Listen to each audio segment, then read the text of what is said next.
মণ্ডলৰ আমাৰ যেটো মুখ্য কাৰ্যালয় মণ্ডলৰ অফিস আমাৰ মণ্ডলৰ সভাপতি আৰিফুল কালাম নাগৰিয়া ইয়াত আছে আমাৰ এই সাধাৰণ সম্পাদক আছে আমাৰ কাৰ্যকৰ্তাসকল আছে আমাৰ বিভিন্ন পঞ্চায়তৰ সভাপতিসকল আছে আমাৰ তৃণমূল পৰ্যায়ৰ কৰ্মীসকলে আজি এই ৰিজাল্টত বিহাৰৰ নিৰ্বাচনৰ ফলাফলে আমাক উৎসাহিত কৰিছে আৰু আমাৰ এই কাৰ্যকৰ্তাসকল বিভিন্ন ঠাইৰ পৰা বহুত দূৰ দূৰণিৰ পৰা আহি পাৰ্টি অফিচত আমি সমবেত হৈছো আৰু আমি সামগ্ৰী সমষ্টিৰ ৰাইজক দেখুৱাব বিচাৰিছো সামগ্ৰীটো বিজেপি আছে আৰু আগন্তুক দিনত আমি সবলভাৱে ইয়াত প্ৰতিদ্বন্দ্বিতা কৰি ইয়াৰ পৰা এজন ভাৰতীয় জনতা পাৰ্টি আৰু মিত্ৰজোঁটৰ বিধায়ক আমি সামগ্ৰীৰ পৰা আগন্তুক দিনত উঠিয়াম যি ৰিজাল্ট আহিছে সমগ্ৰ দেশে এইটো দেশবাসীয়ে গম পাই আছে সেইটো লৈ আমি আজি সামগ্ৰী মণ্ডলৰ ফালৰ পৰা আমি সামগ্ৰী মণ্ডল কাৰ্যালয়ত আমি বিজয় উৎসৱ পালন কৰি আছো আৰু আপোনালোকে জানে যে কংগ্ৰেছ দলে বিহাৰত 60খনকৈ সিটত তেওঁলোকে নিৰ্বাচন খেলিছিলে তাত 6% সিটতো তেওঁলোক বিজয় হ'ব নোৱাৰিলে আৰু অসমতো তেওঁলোকে একেবাৰে নিস্তব্ধ হৈ যাব তাতে কংগ্ৰেছ নামৰ দলটো যে সামগ্ৰীৰ পৰা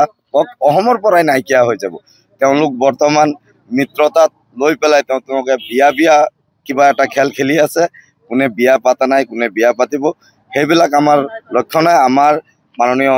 মুখ্যমন্ত্ৰী হিমন্ত বিশ্ব শৰ্মা ডাঙৰীয়া আৰু আমাৰ দলে ৰাইজৰ উন্নয়নৰ হকে কাম কৰি আছে ৰাইজে এইবাৰো আমাৰ 100কৈ সিটত বেছি সিটত জিকাই আমাৰ ভাৰতীয় জনতা পাৰ্টি চৰকাৰ গঠন কৰিব এইটো আমাৰ আশা চাওক নিৰ্বাচনৰ আগতে আমি গম পাইছিলো যে ভাৰতীয় জনতা পাৰ্টিৰ মিত্ৰজোঁট এনডিএ তেওঁলোকে এটা স্লোগান দিছিলে বিহাৰত যে বিহাৰ মে বাহাৰ হে নীতিশে কুমাৰ হে কাকো কোনো দোষাৰোপ কৰি পেলাই কোনো ধৰণৰ বেয়া মন্তব্য কৰি পেলাই কোনো ধৰণৰ স্লোগান তেওঁলোকে দিয়া নাছিলে আৰু তাৰ এগেইনষ্টত যেটো মহাজোটবন্ধন আছিলে মহাগঠবন্ধনে কৈছিলে ভোট চুৰ গাদী চুৰ মানে আমাৰ দেশৰ প্ৰধানমন্ত্ৰী আমাৰ গৃহমন্ত্ৰী আমাৰ যিসকল নেতা আছে তেওঁলোকে ভোট চুৰ হিচাপে তেওঁলোকে প্ৰকাশ কৰিছিলে আৰু হেতু ভাৰতবাসীয়ে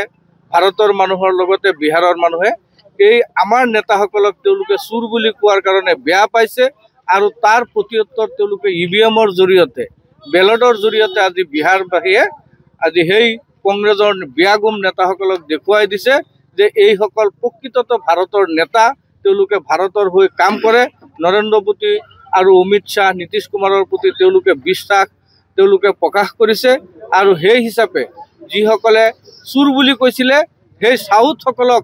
এই নিৰ্বাচনত তেওঁলোক বিহাৰৰ ৰাইজে উপযুক্ত প্ৰতিউত্তৰ দিছে আৰু তাৰ ফলশ্ৰুতিত 2010 চনৰ যেটো ৰেকৰ্ড আছিলে সেই ৰেকৰ্ড ব্ৰেক কৰি আজি ভাৰতীয় জনতা পাৰ্টি আৰু মিত্ৰজোঁটে এনডিএ বিহাৰত 209খনকৈ সিটত এতিয়ালৈকে আগবাঢ়ি আছে আৰু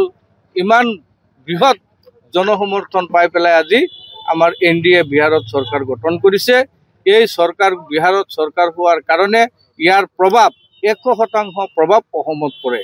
বিহাৰৰ নিৰ্বাচনৰ প্ৰভাৱটো আমি প্ৰত্যেক 5 বছৰৰ মূৰে দেখিছো বিহাৰৰ নিৰ্বাচনৰ প্ৰভাৱ অসমত পৰে আৰু আজিৰ যি ৰিজাল্ট আমাৰ দলে তাত কৰিছে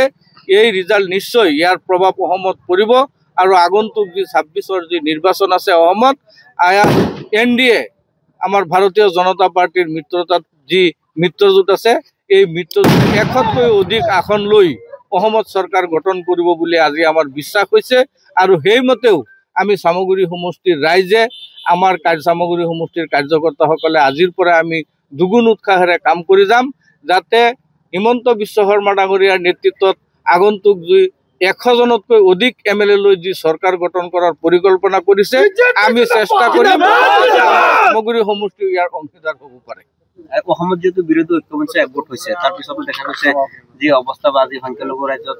যথেষ্ট উৎফুল্লিত হৈছে আজি বিহাৰৰ ফলাফলে আনকি বিহাৰৰ যিসমূহ সংখ্যালঘু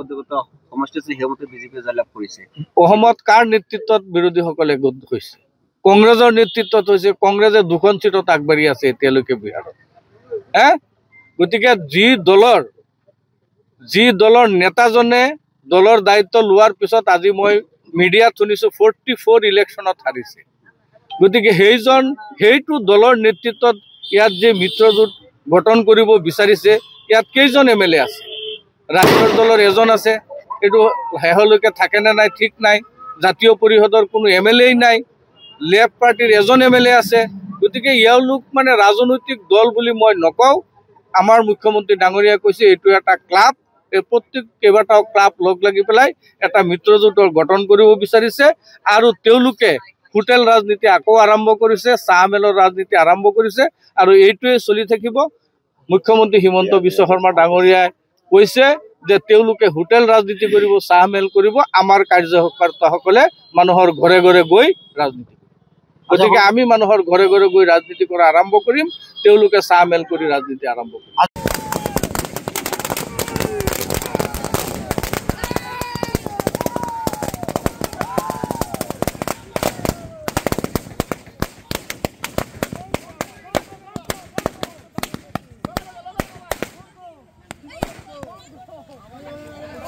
যিকোনো খবৰৰ বাবে যোগাযোগ কৰক 7099017330 লগতে 7099017110 নম্বৰত